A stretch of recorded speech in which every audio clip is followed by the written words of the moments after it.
And then we sort of, as I talk to my patients a lot about, everybody comes in about and talking about sort of fad diets and sort of how much they should be having of carbs or protein or fat. And I think everybody demonizes carbs because of everything that's been in sort of data and news. And oh my God, we can't have carbs. Carbs are horrible. Well, we have to have some carbs, right? So these are things that are turned into glucose that we need for brain functioning, heart functioning. These are things that are actually we need them. They're useful. But we sort of look at sort of, when we nerd out a little bit for our patients, we look at what is sort of the recommendation of sort of that for those percentages per day. And sort of seeing what end of those things that we should be on. There's a lot of data and studies coming out about a little bit more in precision medicine and sort of genes that will be able to give us a little bit more data on what would work for each particular person. But for right now, we have to sort of see what works for each person and sort of get within those ranges and sort of as we think about sort of how much people are getting in every day. And so, as we talk more about those fad diets, there's a ton of them. And I hear more and more each day as patients come in and tell me sort of what is going on, sort of out in the world, right? And so, what I like to talk to patients about is sort of what is sustainable? What is something that is giving you overall good health?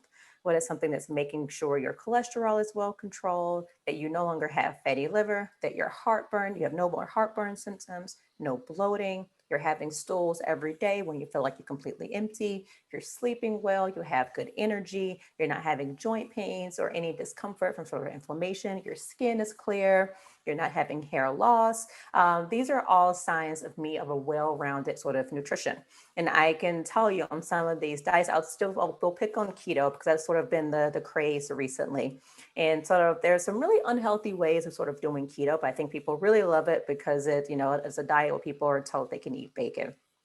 And so you have all of these patients that will be hardcore on a keto diet. And this confusing thing is there will be weight loss. And usually because you're reducing your caloric intake. But patients will notice when they have their labs done with their primary care doctor that their cholesterol levels are through the roof.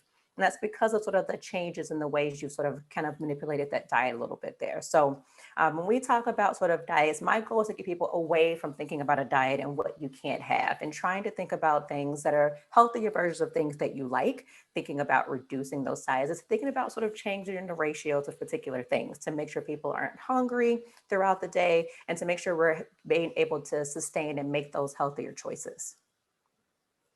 Another confusing thing I think for people, as we talked about a little bit earlier, is exercise. So, how much exercise is enough?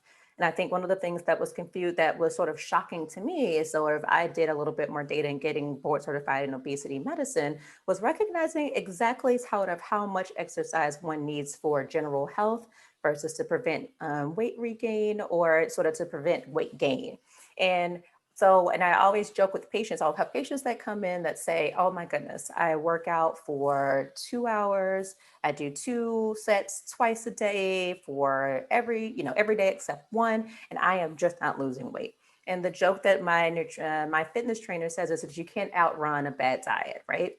And so that is something that we talk about big time, is sort of putting both of those things together, but also recognizing that there is something to be said about how much activity you're getting and sort of what your goals are. So it's a lot of exercise to prevent weight regain and to have that maintenance. But what we really want is sort of that to maintain that general health benefit, which is at least 150 minutes a week with some strength training as well. So I think getting patients to recognize how much activity they're getting, how much movement they're getting in general, doing those things safely, paying attention to sort of those heart rate goals and sort of what you're actually doing and what muscles you're hitting during those exercises as well. But I think it's sort of finding that balance. I think people get into a habit of trying to work out really, really hard, but then they hate it. And then it turns people off from exercise at all. So the goal is to find that sort of perfect spot so that people feel good while they're working out. You get that sort of serotonin and dopamine sort of release, and you feel good afterwards. So